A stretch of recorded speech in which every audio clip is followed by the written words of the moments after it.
विभुं विश्वनाथं जगन्नाथनाथं सदानन्दभाजम्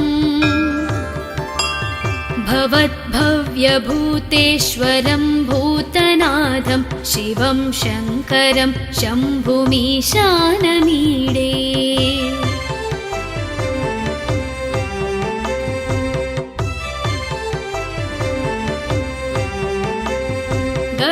गळेरुण्डमालं तनौ सर्पजालं महाकालकालं गणेशाधिपालम् जटाजूटगङ्गोत्तरङ्गैर्विशालं शिवं शङ्करं शम्भुमीशानमीडे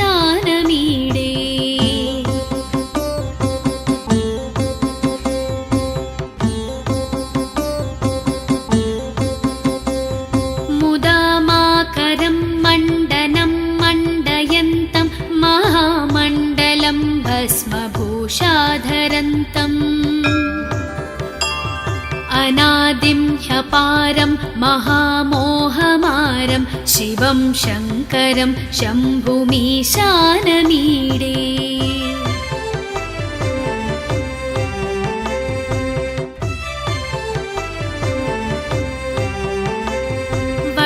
वटाधोनिवासं महाट्टाट्टहासं महापापनाशं सदा सुप्रकाशम् गिरीशं गणेशं सुरेशं महेशं शिवं शङ्करं शम्भुमीशानमीडे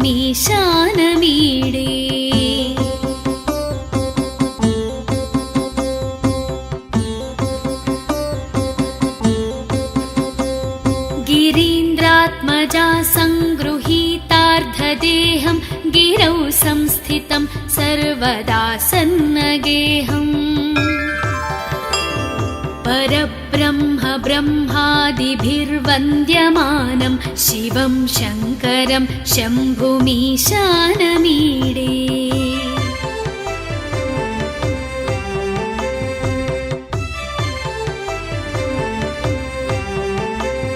कपालं त्रिशूलं कराभ्यां दधानं पदाम्भोजनं रायकामं ददानम् बलिवर्धयानं सुराणां प्रधानं शिवं शङ्करं शम्भुमीशानमीडे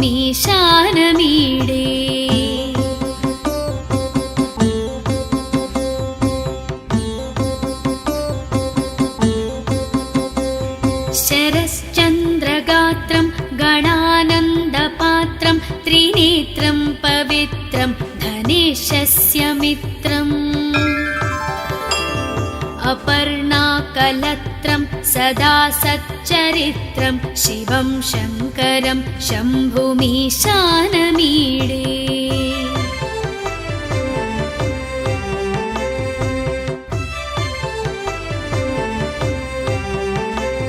हरं सर्पहारं चिताभूविहारं भवं वेदसारं सदा निर्विकारम् श्मशाने वसन्तं मनोजं दहन्तं शिवं शङ्करं शम्भुमीशानमीडे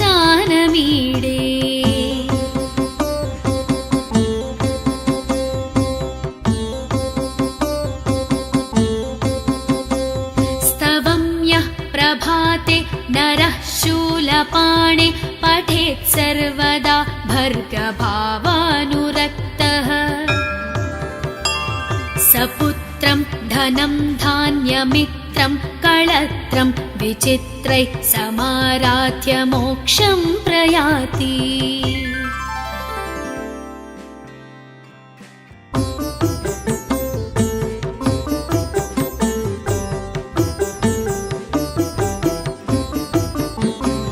प्रभुं प्राणनाथं विभुं विश्वनाथं जगन्नाथनाथं सदानन्दभाजम्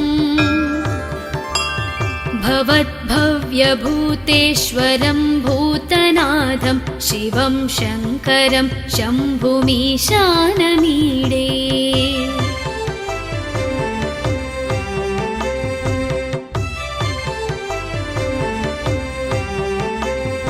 गळे रुण्डमालं तनौ सर्पजालं महाकालकालं गणेशाधिपालम्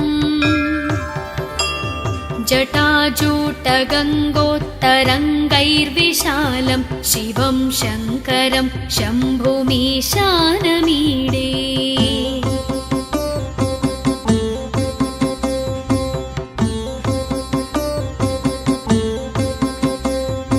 मुदामाकरं मण्डनं मण्डयन्तं महामण्डलं भस्मभूषाधरन्तम् अनादिं ह्यपारं महामोहमारं शिवं शङ्करं शम्भुमीशानमीडे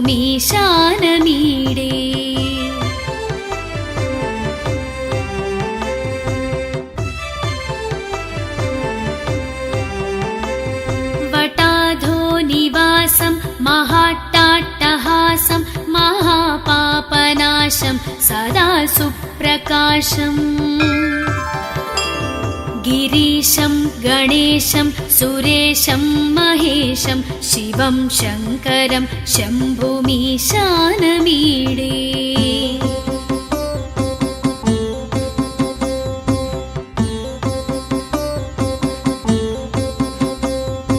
गिरीन्द्रात्मजा सङ्गृहीतार्धदेहं गिरौ संस्थितं सर्वदा सन्नगेहम् परब्रह्म ब्रह्मादिभिर्वन्द्यमानं शिवं शङ्करं शम्भुमीशानमीडे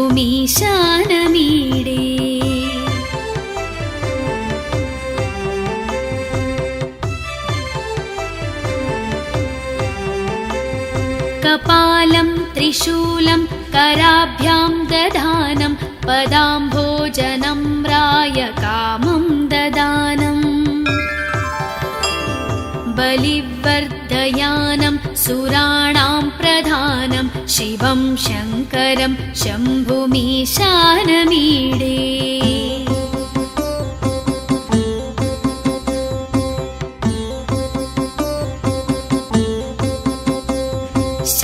शरश्चन्द्रगात्रं गणानन्दपात्रं त्रिनेत्रं पवित्रं धनेशस्य मित्रम्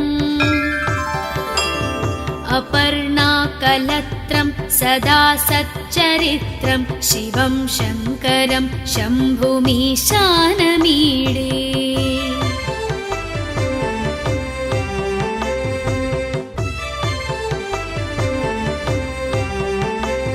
हरं सर्पहारं चिताभूविहारं भवं वेदसारं सदा निर्विकारम् श्मशाने वसन्तं मनोजं दहन्तं शिवं शङ्करं शम्भुमीशानमीडे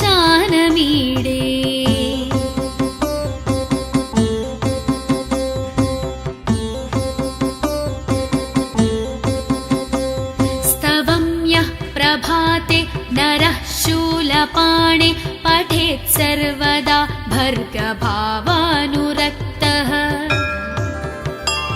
सपुत्रं धनं धान्यमित्रं कळत्रं विचित्रैः समाराध्य मोक्षं प्रयाति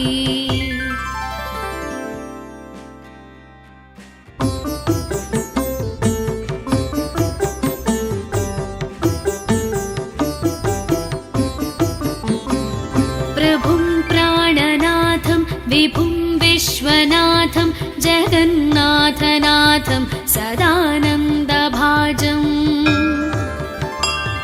भवद्भव्यभूतेश्वरं भूतनाथं शिवं शङ्करं शम्भुमीशानमीडे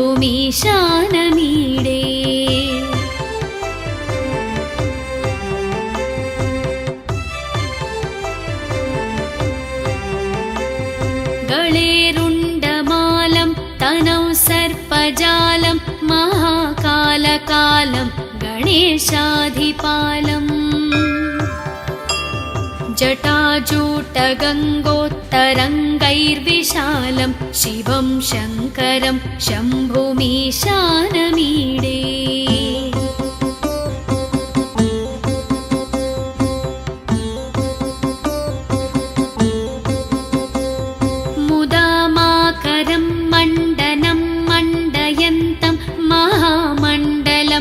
भस्मभूषाधरन्तम्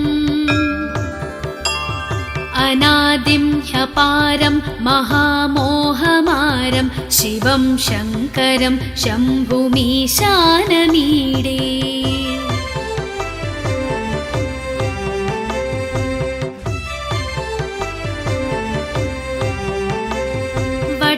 वटाधोनिवासं महाट्टाट्टहासं महापापनाशं सदा सुप्रकाशम् गिरीशं गणेशं सुरेशं महेशं शिवं शङ्करं शम्भुमीशानमीडे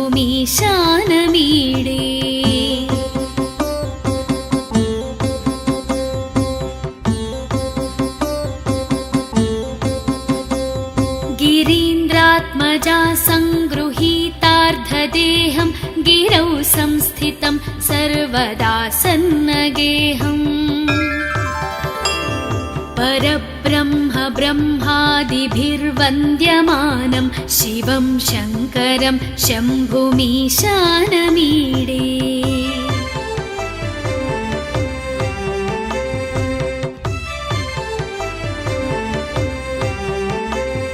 कपालं त्रिशूलं कराभ्यां दधानं पदाम्भोजनं रायकामं ददानम् बलिवर्धयानं सुराणां प्रधानं शिवं शङ्करं शम्भुमीशानमीडे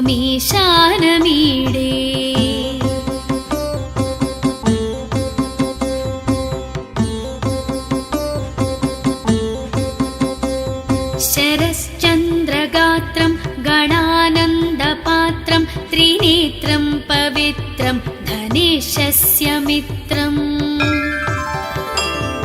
अपर्णाकलत्रं सदा सच्चरित्रं शिवं शङ्करं शम्भुमीशानमीडे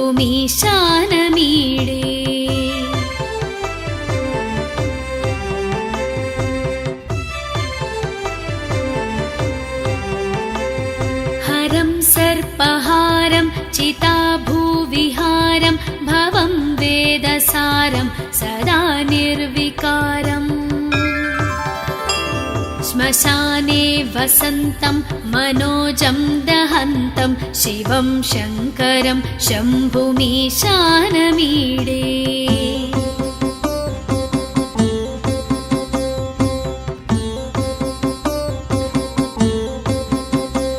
स्तवं यः प्रभाते नरः शूलपाणे पठेत् सर्वदा भर्गभावानुरक्तः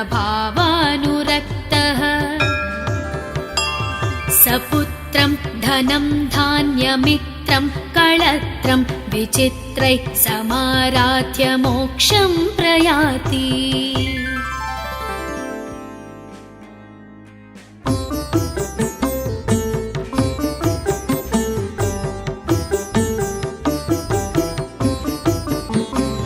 प्रभुं प्राणनाथं विभुं विश्वनाथं जगन्नाथनाथं सदानन्दभाजम्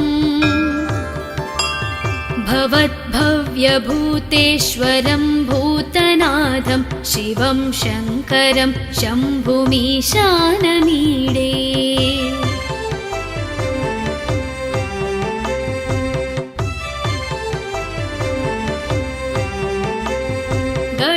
गळेरुण्डमालं तनौ सर्पजालं महाकालकालं गणेशाधिपालम्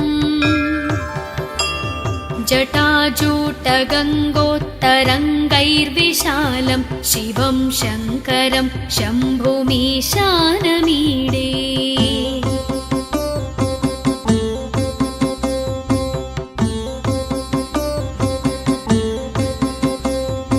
मुदामाकरं मण्डनं मण्डयन्तं महामण्डलं भस्मभूषाधरन्तम्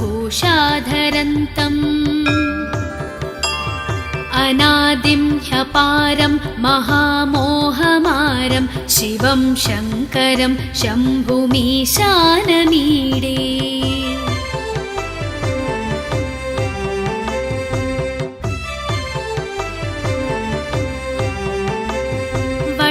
वटाधोनिवासं महा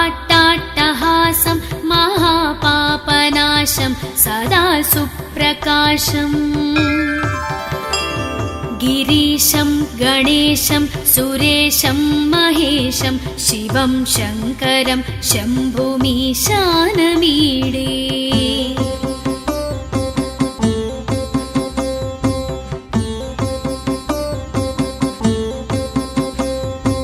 गिरीन्द्रात्मजा सङ्गृहीतार्धदेहं गिरौ संस्थितं सर्वदा सन्नगेहम् परब्रह्म ब्रह्मादिभिर्वन्द्यमानं शिवं शङ्करं शम्भुमीशानमीडे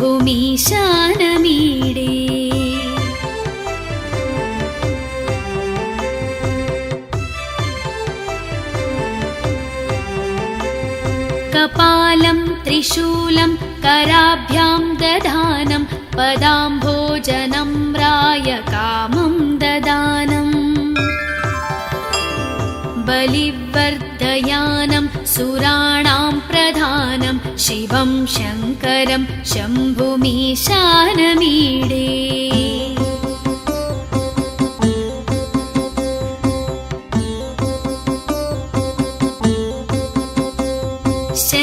शरश्चन्द्रगात्रं गणानन्दपात्रं त्रिनेत्रं पवित्रं धनेशस्य मित्रम् अपर्णाकलत्रं सदा सच्चरित्रं शिवं शङ्करं शम्भुमीशानमीडे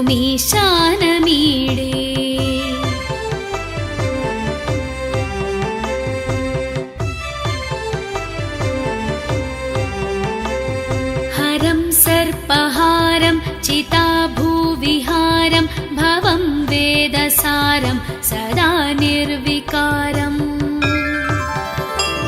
श्मशाने वसन्तं मनोजं दहन्तं शिवं शङ्करं शम्भुमीशानमीडे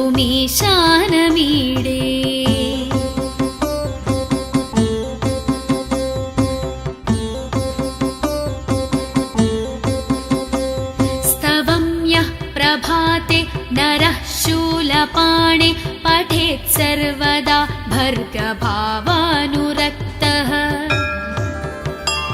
सपुत्रं धनं धान्यमित्रं कळत्रं विचित्रैः समाराध्य मोक्षं प्रयाति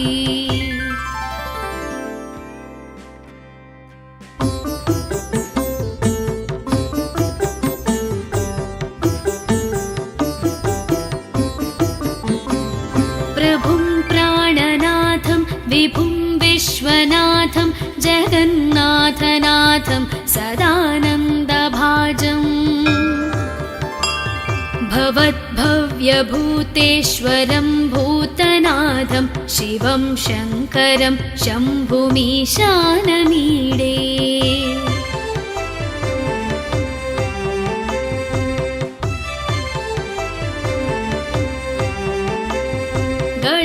गळेरुण्डमालं तनौ सर्पजालं महाकालकालं गणेशाधिपालम्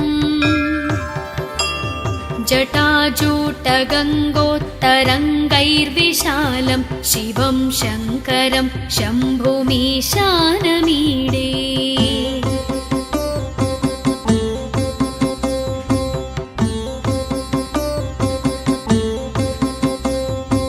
मुदामाकरं मण्डनं मण्डयन्तं महामण्डलं भस्मभूषाधरन्तम्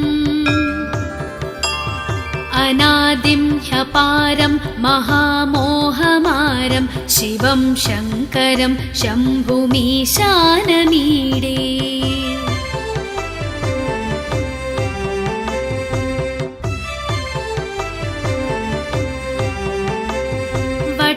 वटाधोनिवासं महाट्टाट्टहासं महापापनाशं सदा सुप्रकाशम् गिरीशं गणेशं सुरेशं महेशं शिवं शङ्करं शम्भुमीशानमीडे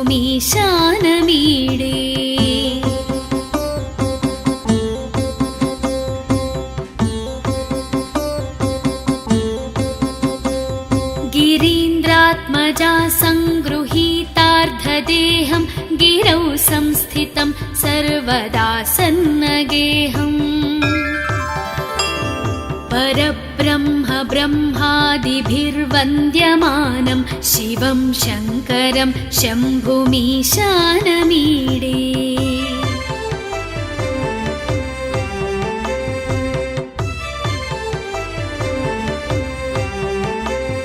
कपालं त्रिशूलं कराभ्यां दधानं पदाम्भोजनं रायकामं ददानम् बलिवर्धयानं सुराणां प्रधानं शिवं शङ्करं शम्भुमीशानमीडे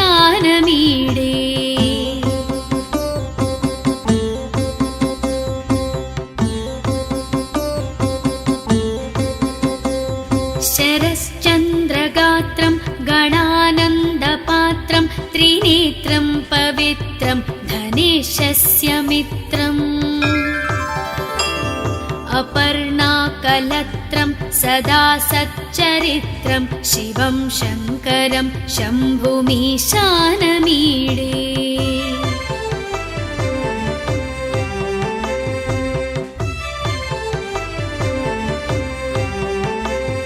हरं सर्पहारं चिताभूविहारं भवं वेदसारं सदा निर्विकारम् श्मशाने वसन्तं मनोजं दहन्तं शिवं शङ्करं शम्भुमीशानमीडे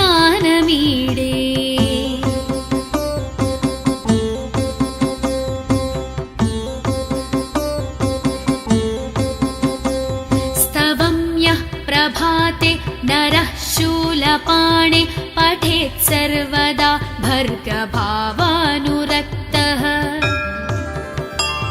सपुत्रं धनं धान्यमित्रं कळत्रं विचित्रैः समाराध्य मोक्षं प्रयाति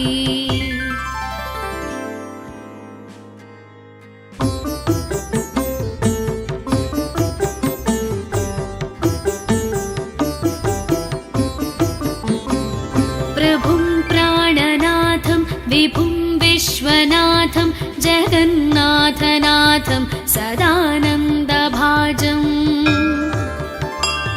भवद्भव्यभूतेश्वरं भूतनाथं शिवं शङ्करं शम्भुमीशानमीडे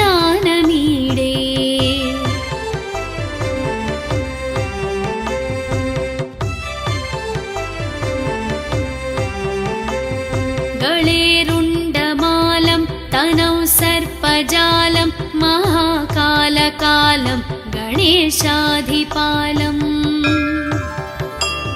जटाजूटगङ्गोत्तरङ्गैर्विशालं शिवं शङ्करं शम्भुमीशानमीडे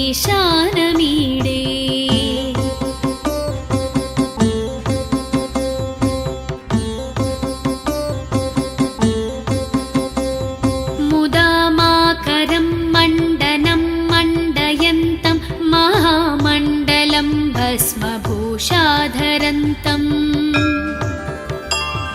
अनादिं ह्यपारं महामोहमारं शिवं शङ्करं शम्भुमीशानमीडे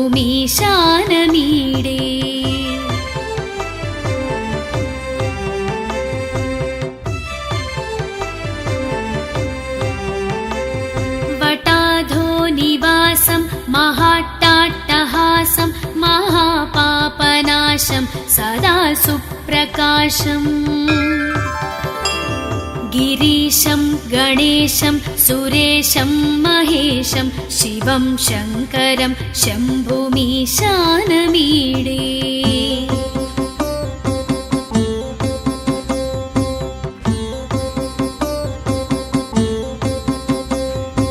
गिरीन्द्रात्मजा सङ्गृहीतार्धदेहं गिरौ संस्थितं सर्वदा सन्नगेऽहम् परब्रह्म ब्रह्मादिभिर्वन्द्यमानं शिवं शङ्करं शम्भुमीशानमीडे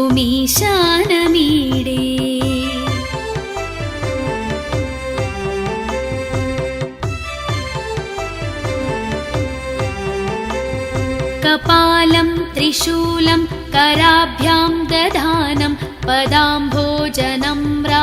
कामं ददानम् बलिवर्धयानं सुराणां प्रधानं शिवं शङ्करं शम्भुमीशानमीडे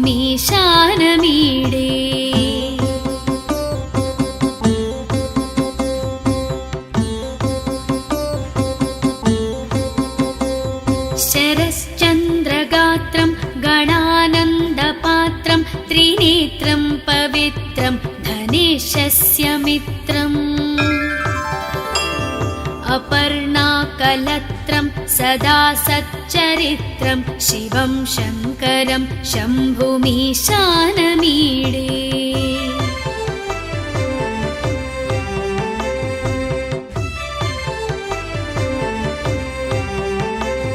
हरं सर्पहारं चिताभूविहारं भवं वेदसारं सदा निर्विकारम्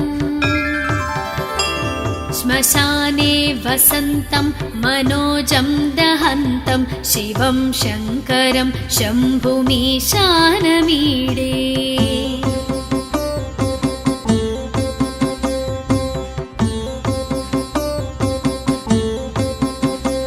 स्तवं यः प्रभाते नरः शूलपाणे पठेत् सर्वदा भर्गभावानुरक्तः सपुत्रं धनं धान्यमित्रं कळत्रं विचित्रैः समाराध्य मोक्षं प्रयाति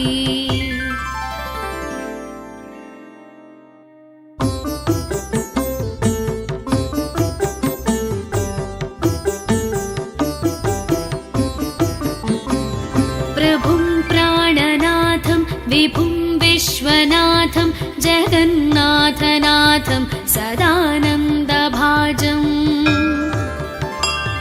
भवद्भव्यभूतेश्वरं भूतनाथं शिवं शङ्करं शम्भुमीशानमीडे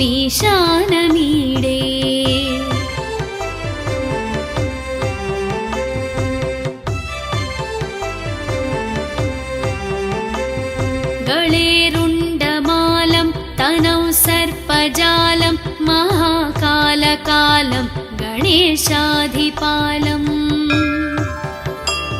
जटाजूटगङ्गोत्तरङ्गैर्विशालं शिवं शङ्करं शम्भुमीशानमीडे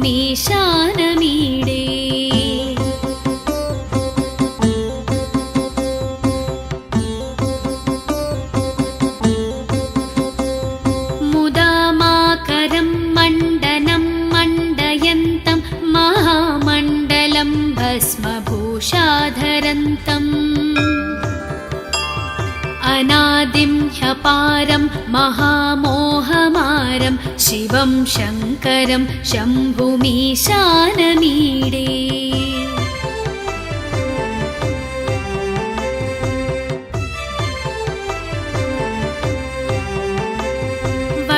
वटाधोनिवासं महाट्टाट्टहासं महापापनाशं सदा सुप्रकाशम् गिरीशं गणेशं सुरेशं महेशं शिवं शङ्करं शम्भुमीशानमीडे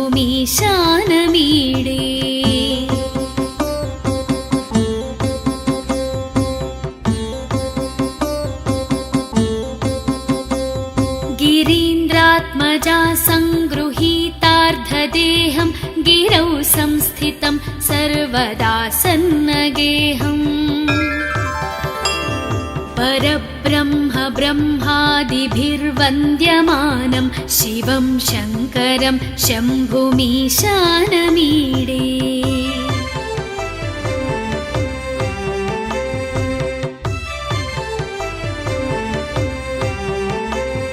कपालं त्रिशूलं कराभ्यां दधानं पदाम्भोजनम्राय कामं ददानम् बलिवर्धयानं सुराणां प्रधानं शिवं शङ्करं शम्भुमीशानमीडे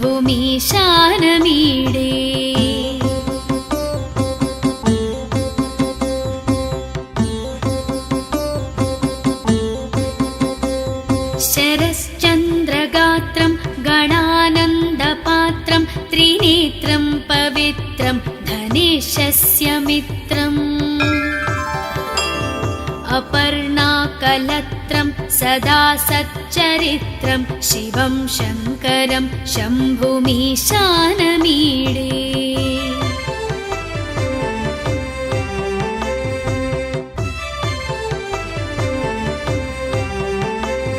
हरं सर्पहारं चिताभूविहारं भवं वेदसारं सदा निर्विकारम् श्मशाने वसन्तं मनोजं दहन्तं शिवं शङ्करं शम्भुमीशानमीडे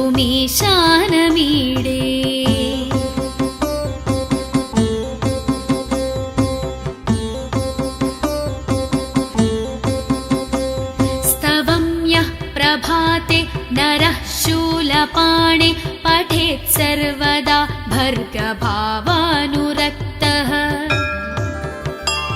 सपुत्रं धनं धान्यमित्रं कळत्रं विचित्रैः समाराध्य मोक्षं प्रयाति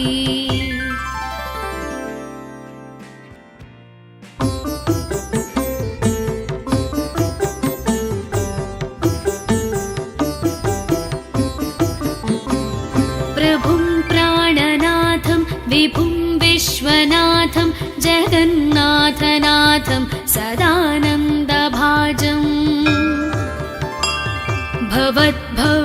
भवद्भव्यभूतेश्वरं भूतनाथं शिवं शङ्करं शम्भुमीशानमीडे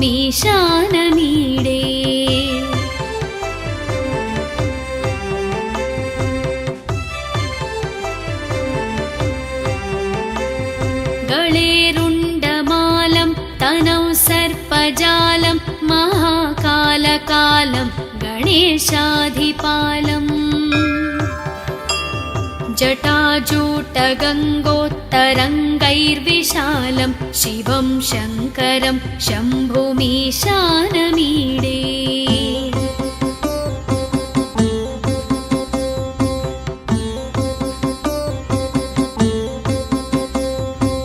मुदामाकरं मण्डनं मण्डयन्तं महामण्डलं भस्मभूषाधरन्तम्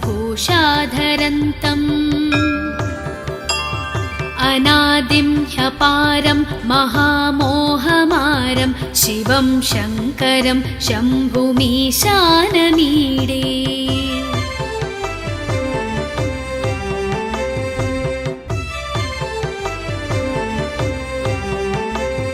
वटाधो निवासं महाट्टाट्टहासं महापापनाशं सदा सुप्रकाशम् गिरीशं गणेशं सुरेशं महेशं शिवं शङ्करं शम्भुमीशानमीडे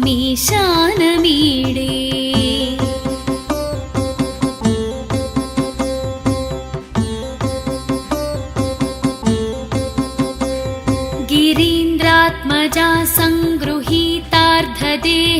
गिरौ संस्थितं सर्वदा सन्नगेहम् परब्रह्म ब्रह्मादिभिर्वन्द्यमानं शिवं शङ्करं शम्भुमीशानमीडे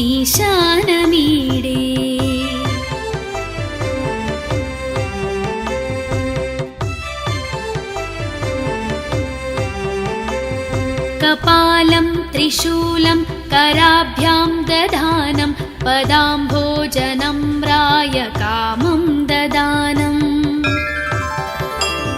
बलिवर्धयानं सुराणां प्रधानं शिवं शङ्करं शम्भुमीशानमीडे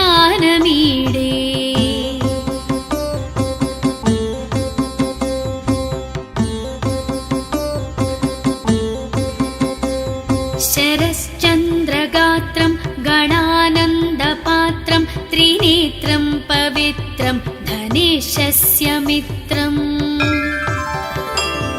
अपर्णाकलत्रं सदा सच्चरित्रं शिवं शङ्करं शम्भुमीशानमीडे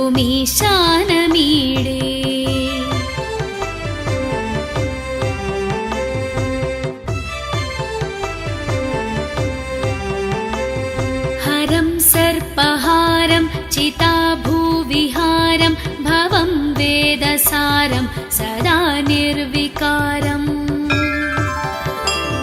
श्मशाने वसन्तं मनोजं दहन्तं शिवं शङ्करं शम्भुमीशानमीडे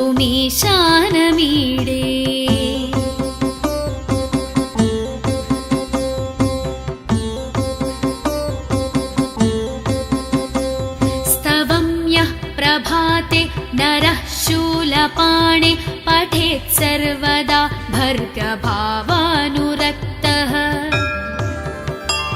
सपुत्रं धनं धान्यमित्रं कळत्रं विचित्रैः समाराध्य मोक्षं प्रयाति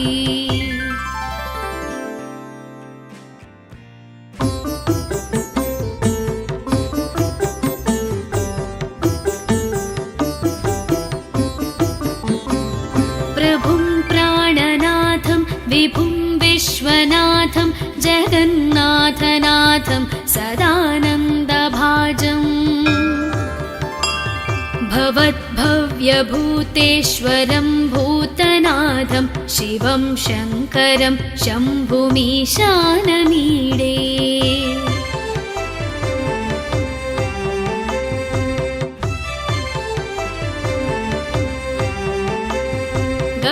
गळेरुण्डमालं तनौ सर्पजालं महाकालकालं गणेशाधिपालम्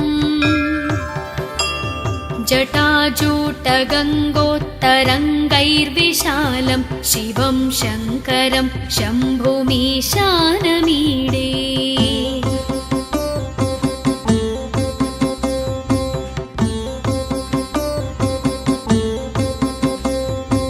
मुदामाकरं मण्डनं मण्डयन्तं महामण्डलं भस्मभूषाधरन्तम् अनादिं ह्यपारं महामोहमारं शिवं शङ्करं शम्भुमीशानमीडे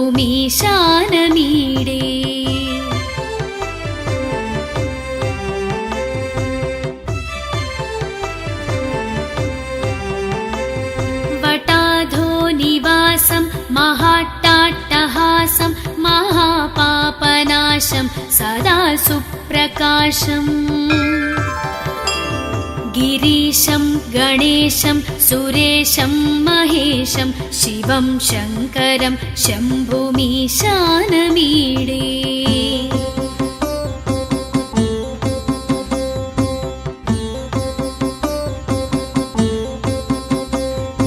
गिरीन्द्रात्मजा सङ्गृहीतार्धदेहं गिरौ संस्थितं सर्वदा सन्नगेहम् परब्रह्म ब्रह्मादिभिर्वन्द्यमानं शिवं शङ्करं शम्भुमीशानमीडे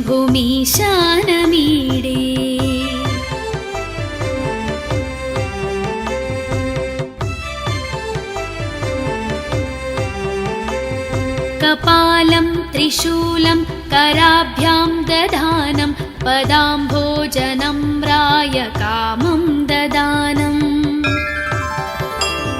बलिवर्धयानं सुराणां प्रधानं शिवं शङ्करं शम्भुमीशानमीडे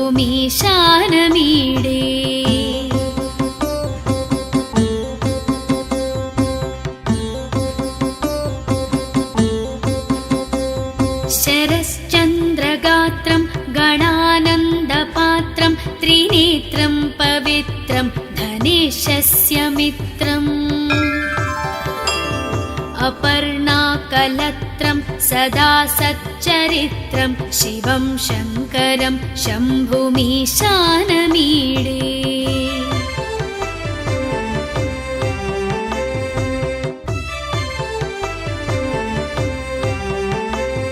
हरं सर्पहारं चिताभूविहारं भवं वेदसारं सदा निर्विकारम्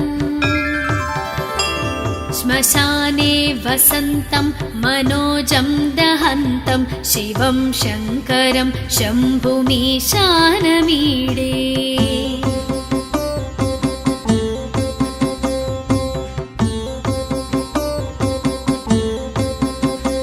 स्तवं यः प्रभाते नरः शूलपाणे पठेत् सर्वदा भर्गभावानुरक्तः सपुत्रं धनं धान्यमित्रं कळत्रं विचित्रैः समाराध्य मोक्षं प्रयाति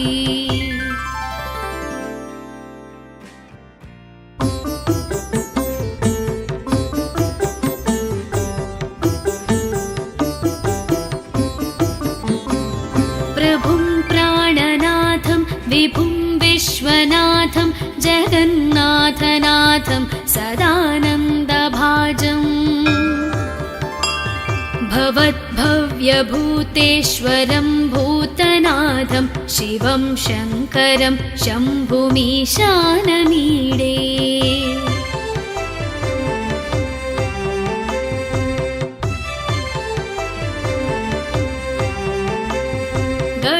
गळेरुण्डमालं तनौ सर्पजालं महाकालकालं गणेशाधिपालम्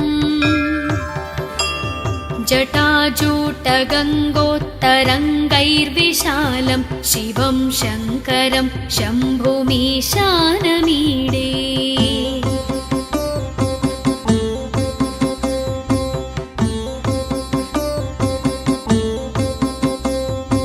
मुदामाकरं मण्डनं मण्डयन्तं महामण्डलं भस्मभूषाधरन्तम्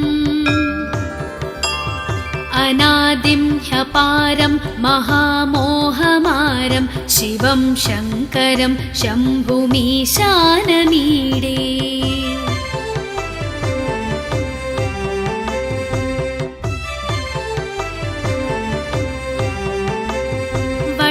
वटाधोनिवासं महाट्टाट्टहासं महापापनाशं सदा सुप्रकाशम् गिरीशं गणेशं सुरेशं महेशं शिवं शङ्करं शम्भुमीशानमीडे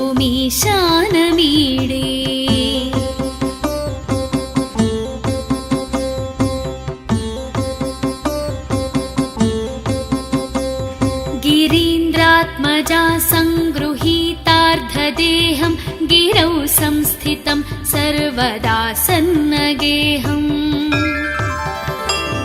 परब्रह्म ब्रह्मादिभिर्वन्द्यमानं शिवं शङ्करं शम्भुमीशानमीडे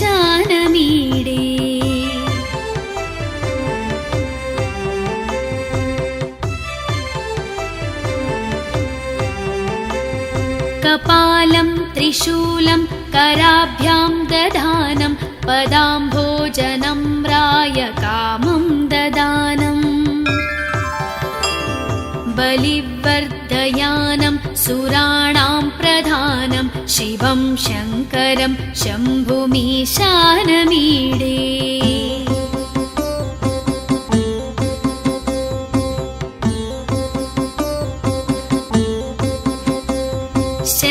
शरश्चन्द्रगात्रं गणानन्दपात्रं त्रिनेत्रं पवित्रं धनेशस्य मित्रम् अपर्णाकलत्रं सदा सच्चरित्रं शिवं शङ्करं शम्भुमीशानमीडे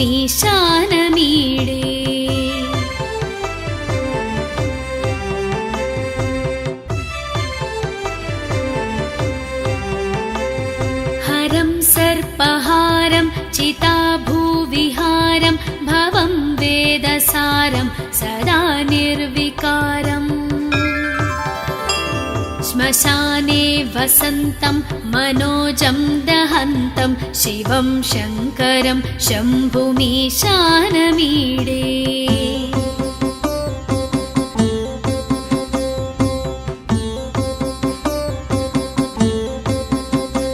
स्तवं यः प्रभाते नरः शूलपाणे पठेत् सर्वदा भर्गभावानुरक्तः सपुत्रं धनं धान्यमित्रं कळत्रं विचित्रैः समाराध्य मोक्षं प्रयाति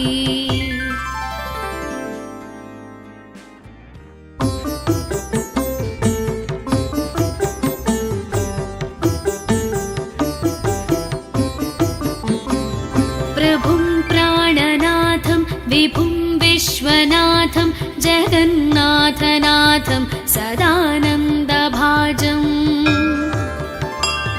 भवद्भव्यभूतेश्वरं भूतनाथं शिवं शङ्करं शम्भुमीशानमीडे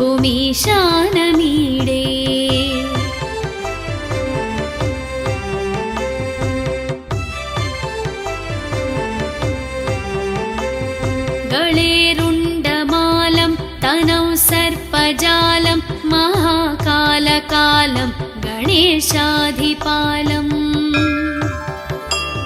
जटाजूटगङ्गोत्तरङ्गैर्विशालं शिवं शङ्करं शम्भुमीशानमीडे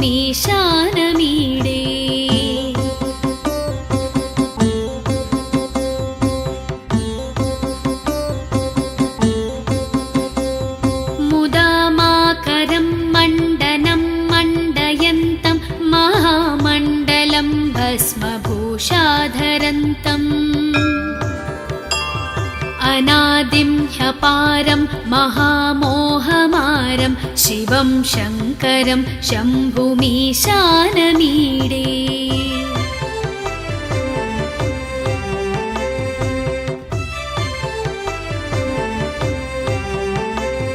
वटाधो निवासं महाट्टाट्टहासं महापापनाशं सदा सुप्रकाशम् गिरीशं गणेशं सुरेशं महेशं शिवं शङ्करं शम्भुमीशानमीडे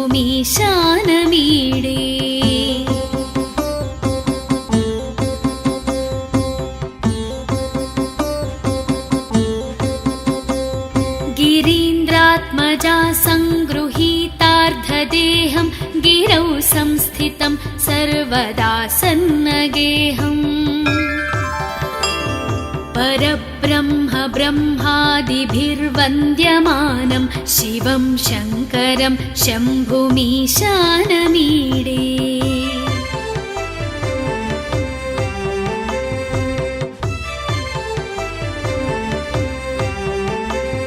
कपालं त्रिशूलं कराभ्यां दधानं पदाम्भोजनं रायकामं ददानम् बलिवर्धयानं सुराणां प्रधानं शिवं शङ्करं शम्भुमीशानमीडे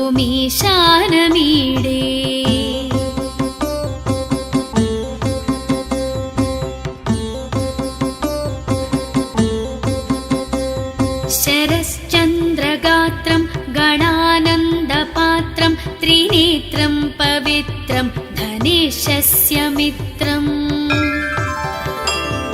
अपर्णाकलत्रं सदा सच्चरित्रं शिवं शङ्करं शम्भुमीशानमीडे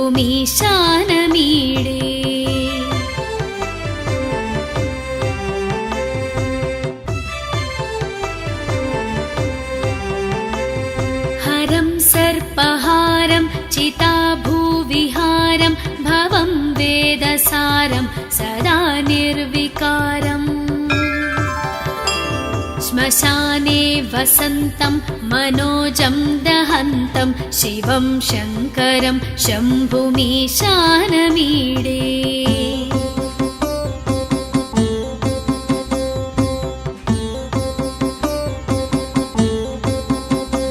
स्तवं यः प्रभाते नरः शूलपाणे पठेत् सर्वदा भर्गभावानुरक्तः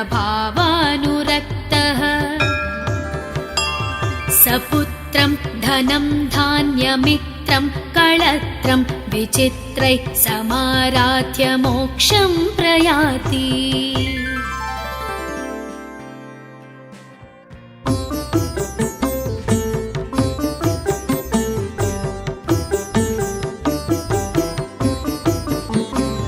प्रभुं प्राणनाथं विभुं विश्वनाथं जगन्नाथनाथं सदानन्दभाजम् भवद्भव्यभूतेश्वरं भूतनाथं शिवं शङ्करं शम्भुमीशानमीडे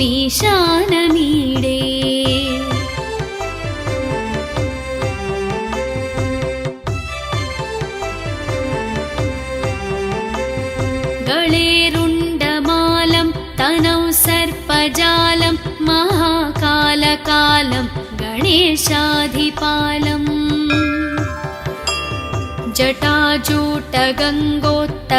जटाजूटगङ्गोत्तरङ्गैर्विशालं शिवं शङ्करं शम्भुमीशानमीडे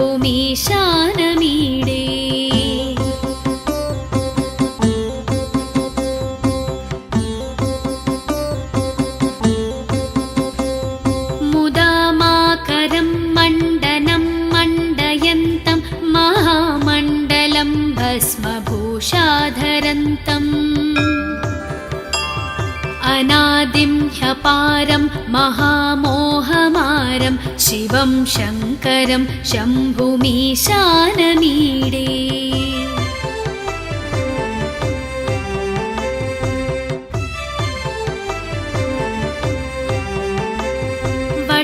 वटाधोनिवासं महाट्टाट्टहासं महापापनाशं सदा सुप्रकाशम् गिरीशं गणेशं सुरेशं महेशं शिवं शङ्करं शम्भुमीशानमीडे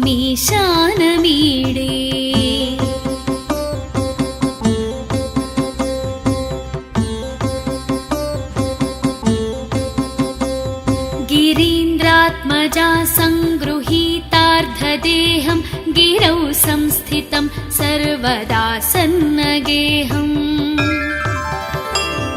परब्रह्म ब्रह्मादिभिर्वन्द्यमानं शिवं शङ्करं शम्भुमीशानमीडे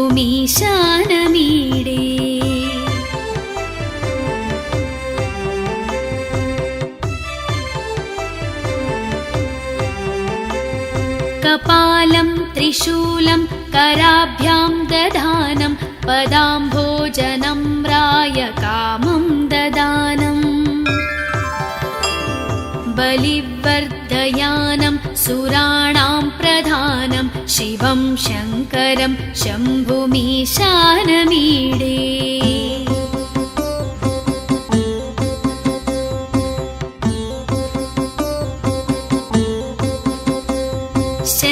शरश्चन्द्रगात्रं गणानन्दपात्रं त्रिनेत्रं पवित्रं धनेशस्य मित्रम् अपर्णाकलत्रं सदा सच्चरित्रं शिवं शङ्करं शम्भुमीशानमीडे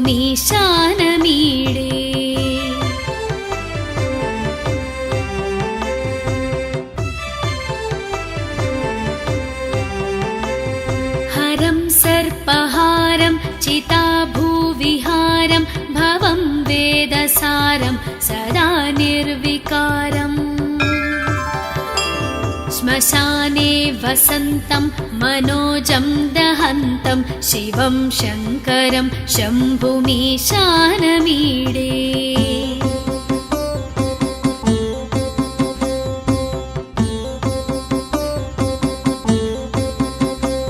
स्तवं यः प्रभाते नरः शूलपाणे पठेत् सर्वदा भर्गभावानुरक्तः सपुत्रं धनं धान्यमित्रं कळत्रं विचित्रैः समाराध्य मोक्षं प्रयाति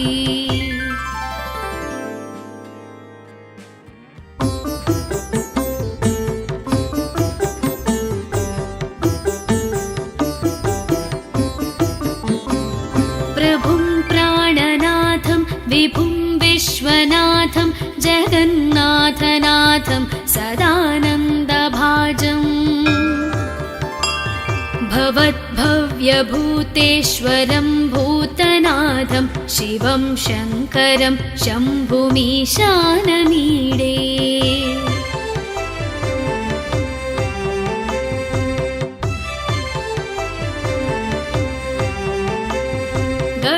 गळेरुण्डमालं तनौ सर्पजालं महाकालकालं गणेशाधिपालम्